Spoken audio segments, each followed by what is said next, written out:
Bienvenidos y bienvenidas. Mi nombre es Débora Iglesias. Soy docente de la Cátedra de Microbiología, la carrera de licenciatura en obstetricia perteneciente a la Universidad Nacional de La Plata. Y en esta presentación vamos a abordar las infecciones del sistema nervioso central. Durante el transcurso de la presentación hablaremos de las generalidades y luego haremos hincapié en las meningoencefalitis, los patógenos principales que las causan, la fisiopatogenia, la clínica brevemente, el diagnóstico y la prevención. Las infecciones del sistema nervioso central representan emergencias infectológicas, son aquellas infecciones que afectan el encéfalo, el cerebelo, el tronco del encéfalo, la médula espinal y las membranas que los recubren. De acuerdo a la localización y a los tejidos afectados, vamos a poder hablar de meningitis, meningoencefalitis, encefalitis, mielitis, encefalomielitis, poli- y radiculoneuritis, lesiones ocupantes de encéfalo, abscesos epidurales, subdurales, tromboflebitis sépticas de los vasos intracraneales. Según los agentes causales, podemos hablar de infecciones bacterianas, virales, parasitarias, micóticas. En este cuadro pueden ver ejemplos de algunos de los agentes causales. Y con respecto a la evolución, vamos a poder hablar de infecciones agudas, que se desarrollan en días, subagudas, que se desarrollan en días a semanas, y crónicas, que tienen una evolución superior a las 4 semanas. Vamos a mencionar dos características del sistema nervioso central para ser tenidas en cuenta. La primera es que en su región más cefálica se encuentra englobado por una estructura rígida, ósea, que es el cráneo, que no se modifica independientemente de los cambios de presión que suceden en su interior. Y la segunda característica es que este sistema posee una barrera hematoencefálica, que es una membrana selectivamente permeable que regula el paso de moléculas desde el torrente sanguíneo al tejido cerebral, controlando de esta manera qué sustancias son las que ingresan al parénquima.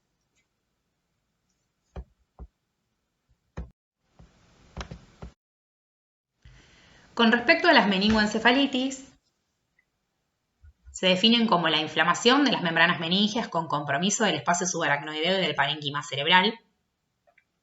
Y según su etiología vamos a poder diferenciar dos grandes grupos: las meningoencefalitis no infecciosas y las meningoencefalitis infecciosas, que pueden ser causadas por agentes virales, bacterianos, por micobacterias, por hongos y por parásitos. De acuerdo al tiempo evolutivo en el que cursan estas enfermedades, vamos a poder hablar de las meningoencefalitis agudas y las crónicas. Las meningoencefalitis agudas, dominadas fundamentalmente por la meningoencefalitis bacteriana y la meningoencefalitis viral, y las meningoencefalitis crónicas, cuyos representantes son la meningoencefalitis tuberculosa, la meningoencefalitis por nocardia, la meningoencefalitis fúngica, la neurosífilis y la neurotoxoplasmosis.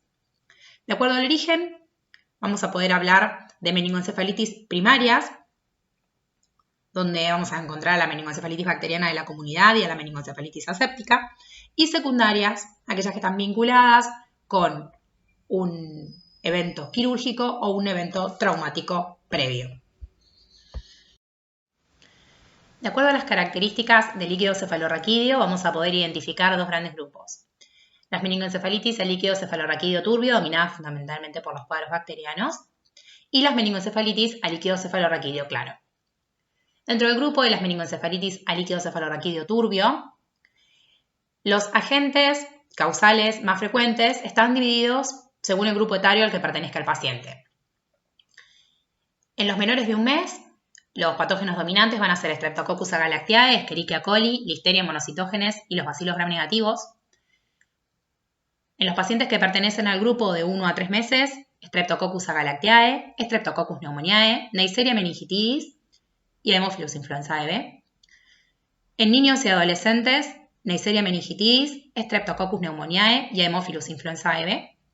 En adultos, Streptococcus pneumoniae y Neisseria meningitidis, Haemophilus influenzae B en tercer lugar y con menos frecuencia, al igual que en niños y adolescentes.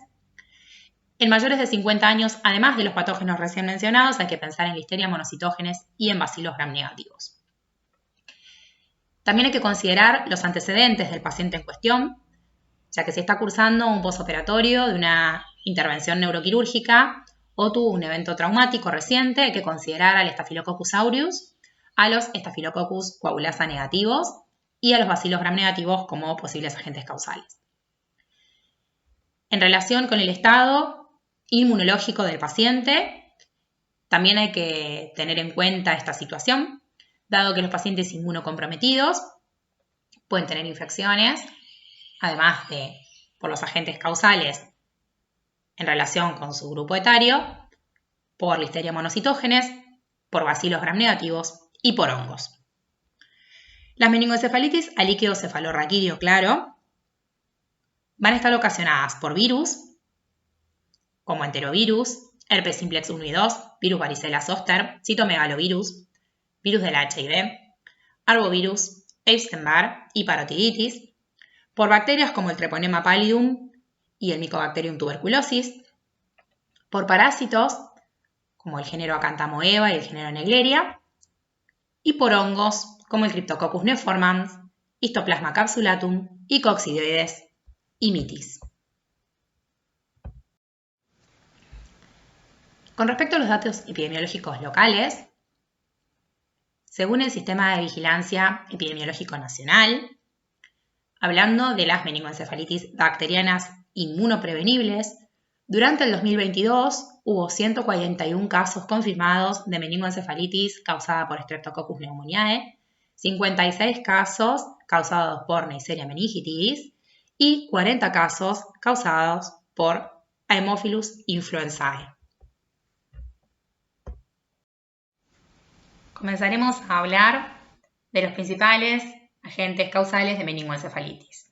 En primer lugar, vamos a mencionar a la Neisseria meningitidis, bacterias gram negativas, aerobias, con elevados requerimientos nutricionales de forma cocoide, que se disponen en pares o diplos, que de acuerdo a las diferencias antigénicas del polisacárido capsular se pueden dividir en 13 serogrupos. De estos, el A, el B y el C causan el 95% de los casos de meningoencefalitis meningocócica a nivel mundial. Tienen la capacidad de colonizar las vías aéreas superiores mediante un pili y su capacidad de unirse a los receptores específicos a nivel nasofaringeo. Colonizan del 10 al 30% de los adultos jóvenes y la transmisión de persona a persona ocurre mediante las gotas eliminadas por las secreciones del tracto respiratorio. Hay una incidencia de enfermedad más elevada en menores de 5 años, en personas institucionalizadas o con algún déficit de la inmunidad. El único hospedador natural que posee esta bacteria es el ser humano. Causan cuadros de meningoencefalitis con o sin meningococcemia, cuadros que tienen frecuentes complicaciones y secuelas irreversibles, fundamentalmente neurológicas. En el gráfico que se ve en el ángulo inferior derecho, podemos ver la tasa de incidencia cada 100.000 habitantes en la República Argentina, en función de lo notificado en el Sistema de Vigilancia Nacional. Vemos cómo a partir del inicio de la estrategia de vacunación, de la inclusión de esta vacuna en el calendario nacional de vacunación, hubo un descenso de las tasas sostenido hasta el año 2021, donde se ve comparativamente con la tasa notificada en 2022, que en este último año hubo un aumento. La tasa del año pasado fue de 0,12 casos cada 100.000 habitantes.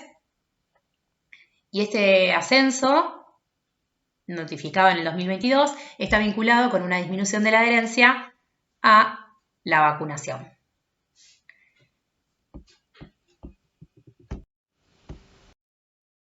Con respecto a la estructura bacteriana, en Neisseria meningitidis, sus principales determinantes antigénicos van a ser el polisacárido capsular, el lipoligosacárido, las proteínas de membrana externa, y estas estructuras van a definir los serogrupos, el inmunotipo, los serotipos y los subtipos. Con respecto a los factores de virulencia, el pili va a intervenir en la adherencia y va a permitir la colonización de la nasofaringe.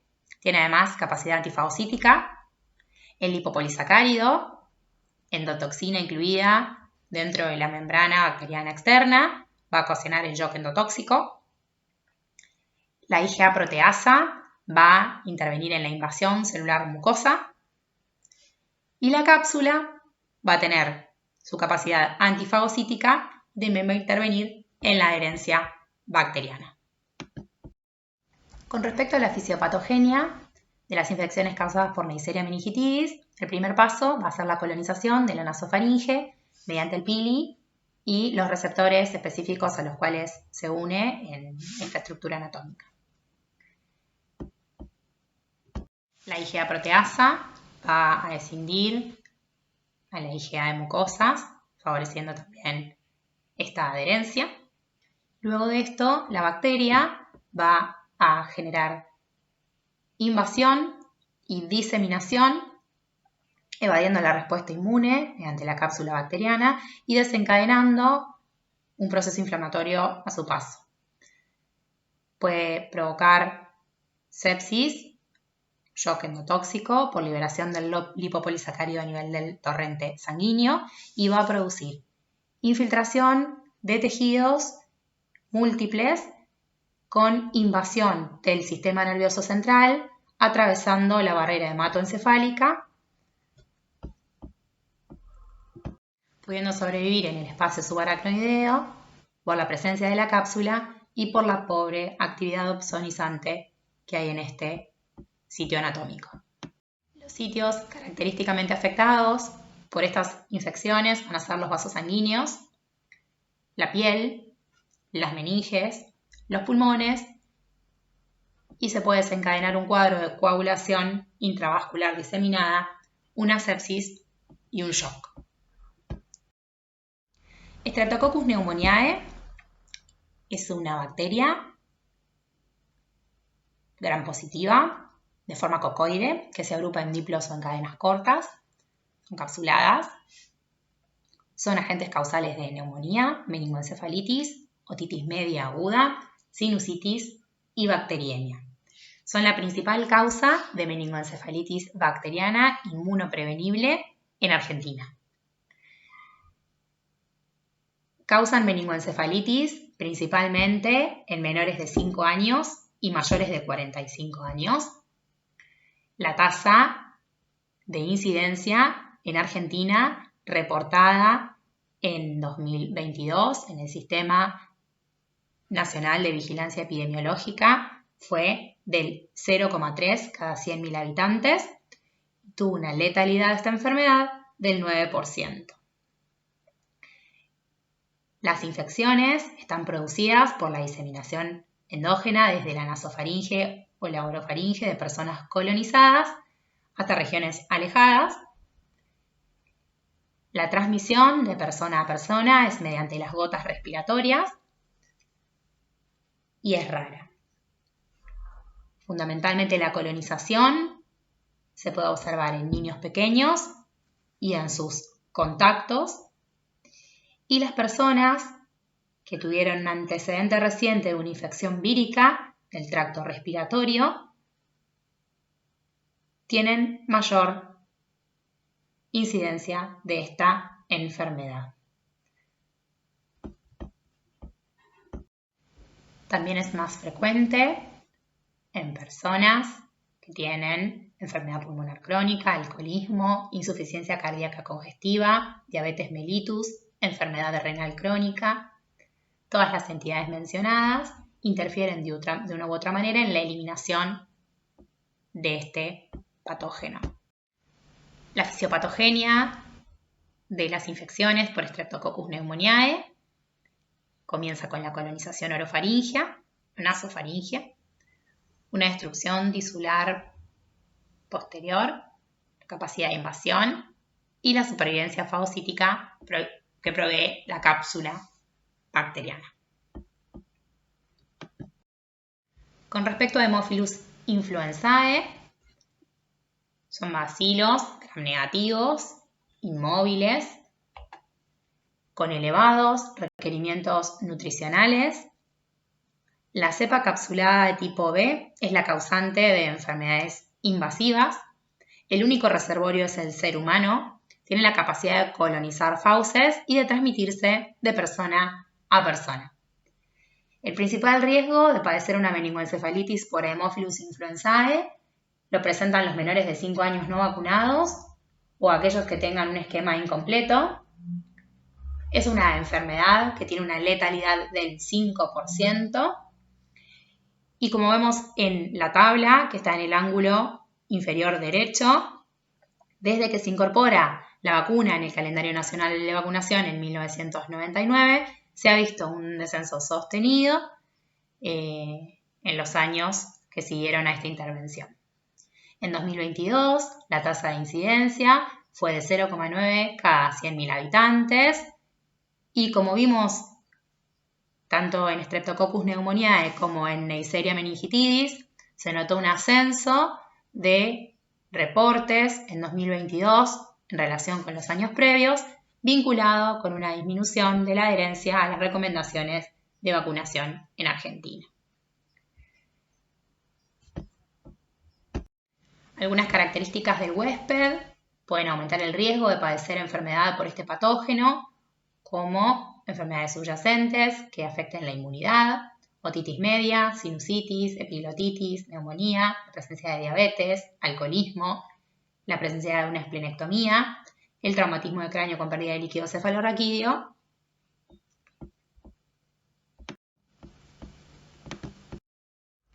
Con respecto a Streptococcus agalactiae, son bacterias gram-positivas en forma de cocos, dispuestas en cadena, de crecimiento rápido, que forman en cultivos colonias mantecosas.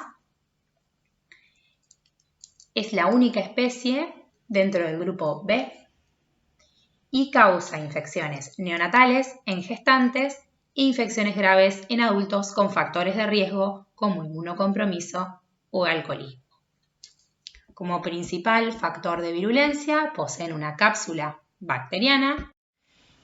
Hay que tenerlo en cuenta como agente causal de meningoencefalitis en menores de un mes y niños de 1 a 3 meses fundamentalmente. Con respecto a Listeria monocytogenes, es una bacteria gram-positiva con morfología de bacilo que se encuentran de forma aislada o agrupadas en cadenas cortas. Dentro de este género hay 10 especies. Son bacterias anaerobias facultativas, capaces de proliferar dentro de un amplio abanico de temperaturas.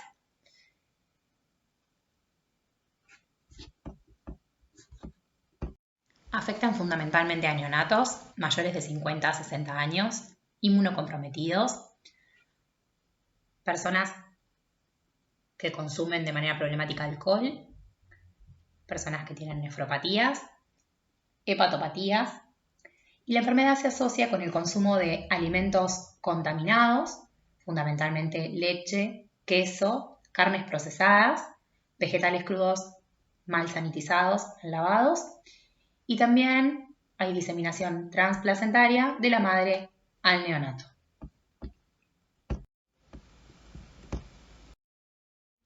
Con respecto a las meningoencefalitis de etiología viral, vamos a mencionar a los enterovirus, género perteneciente a la familia Picornaviridae y representado por agentes como el ecovirus, el Coxsackie, los enterovirus del 69 al 71 y el virus polio como agentes causales de meningoencefalitis.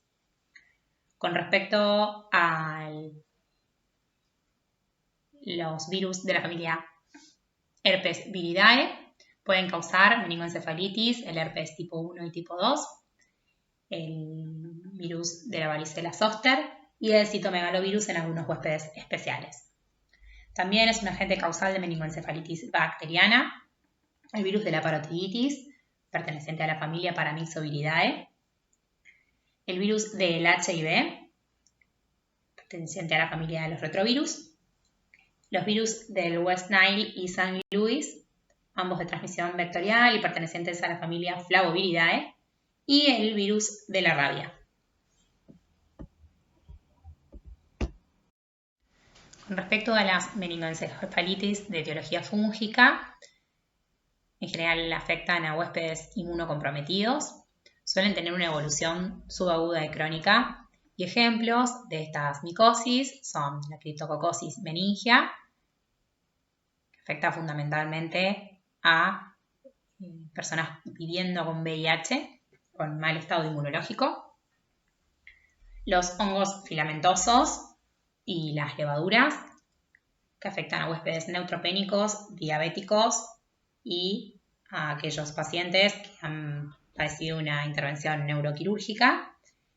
Y hay que recordar a los hongos patógenos dimorfos, como el Histoplasma capsulatum y el Coccidioides imitis, que también son patógenos causales de meningoencefalitis fúngica. En líneas generales, más allá de lo que hablamos previamente con respecto a la fisiopatogenia de la meningoencefalitis meningocóxica, todos los patógenos que causan infecciones del sistema nervioso central llegan hasta esta localización mediante la vía hemática, por contigüidad o de forma directa. Con respecto a la clínica, las manifestaciones que va a presentar el paciente van a ser cefalea, fiebre, rigidez de nuca, alteración de la conciencia, y estos últimos 3 signos agrupados en forma de tríada en un 50-60% de los casos. La sospecha clínica, sumada a la epidemiología y a los resultados de los métodos de diagnóstico, nos van a hacer arribar al diagnóstico definitivo.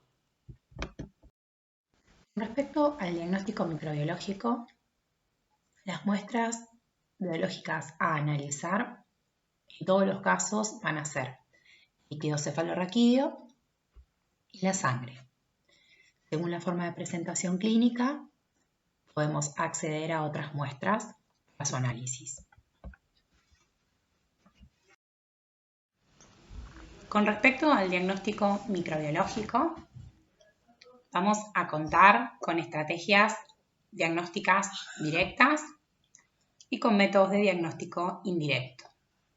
En el caso del diagnóstico de la meningoencefalitis, los métodos de diagnóstico directo van a ser fundamentalmente los ligados al diagnóstico de esta patología. Como hemos tratado en talleres previos, los métodos de diagnóstico directo son aquellos que se basan en la observación del patógeno o sus componentes, y vamos a poder emplear la observación directa, los cultivos, la detección de antígenos y la detección del material genético. El líquido cefalorraquídeo es un líquido claro, incoloro, semejante al plasma, que baña el sistema nervioso central.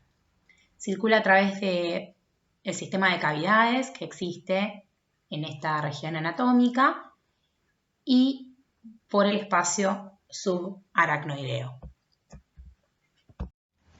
El líquido es producido por unas estructuras específicas denominadas plexos coroideos y tiene múltiples funciones en el sistema nervioso central. La muestra del líquido cefalorraquídeo se obtiene mediante punción lumbar y se realiza sobre ella un análisis físico-químico, evaluando el aspecto, el contenido de glucosa, el contenido de proteínas, el recuento celular, cloro y lactato. También se efectúa sobre esta muestra un estudio microbiológico, llevando adelante una observación directa, cultivo, la búsqueda de antígenos y la búsqueda de material genético. Como se mencionó en una diapositiva previa, según las características del líquido cefalorraquídeo a la observación directa, vamos a poder diferenciar a las meningoencefalitis en aquellas que cursan con un líquido cefalorraquídeo claro y las que cursan con un líquido cefalorraquídeo turbio. Podemos ver en el ángulo derecho superior la diferencia entre un líquido cefalorraquídeo claro, vinculado con meningoencefalitis virales, micóticas, parasitarias, por micobacterias, y un líquido cefalorraquídeo turbio, ocasionado fundamentalmente por meningoencefalitis bacterianas y en algunos casos por meningoencefalitis micóticas. En la tabla que se encuentra en el ángulo inferior izquierdo, podemos encontrar las características distintivas del líquido cefalorraquídeo en las distintas meningoencefalitis.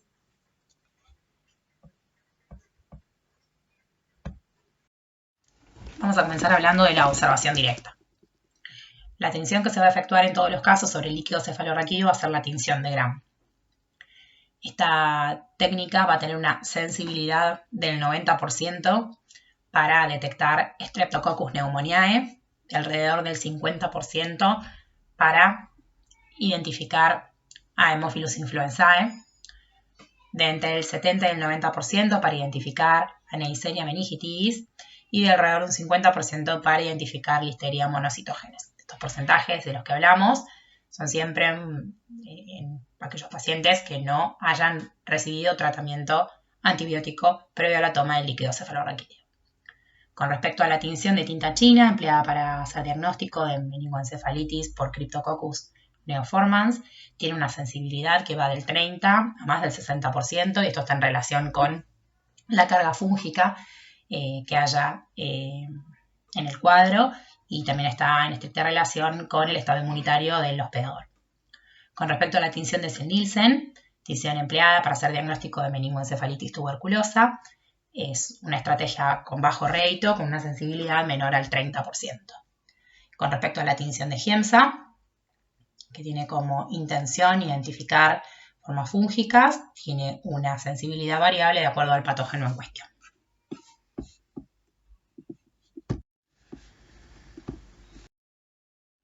La próxima estrategia de diagnóstico microbiológico directo que vamos a tratar va a ser el cultivo.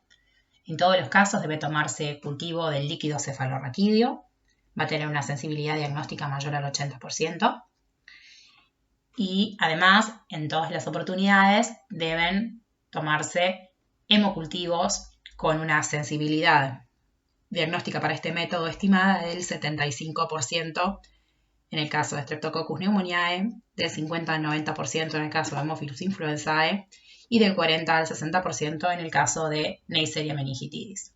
Estos porcentajes de los que hablamos son siempre en el caso de que nos encontremos frente a una meningoencefalitis de etiología bacteriana.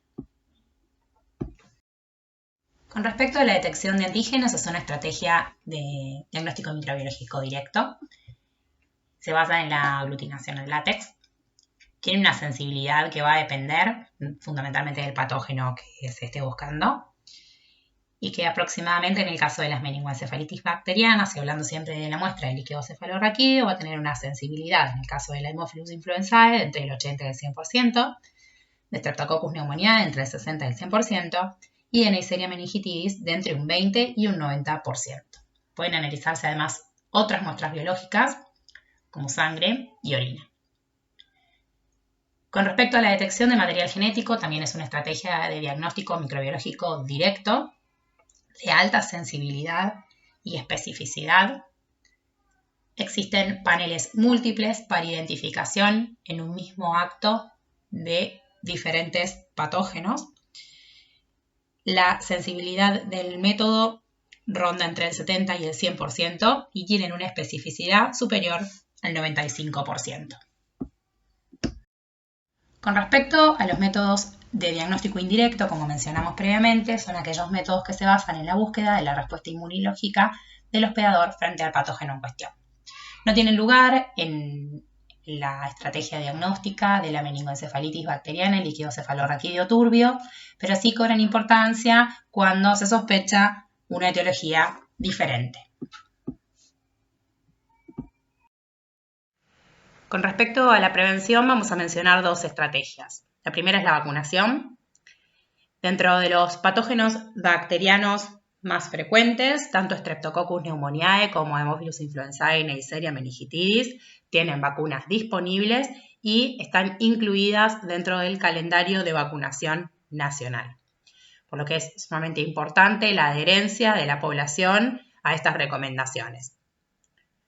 Con respecto a la profilaxis antimicrobiana, se emplea en los casos de meningoencefalitis meningocóxica, es decir, aquella que es causada por Neisseria meningitidis, en todos los contactos cercanos, y se emplea en algunos escenarios también en el caso de meningoencefalitis por Haemophilus influenzae. Las dos herramientas que mencionamos disminuyen la incidencia de estas infecciones bacterianas que, como mencionamos previamente, tienen una elevada morbimortalidad. Importantes secuelas fundamentalmente a nivel del sistema nervioso central.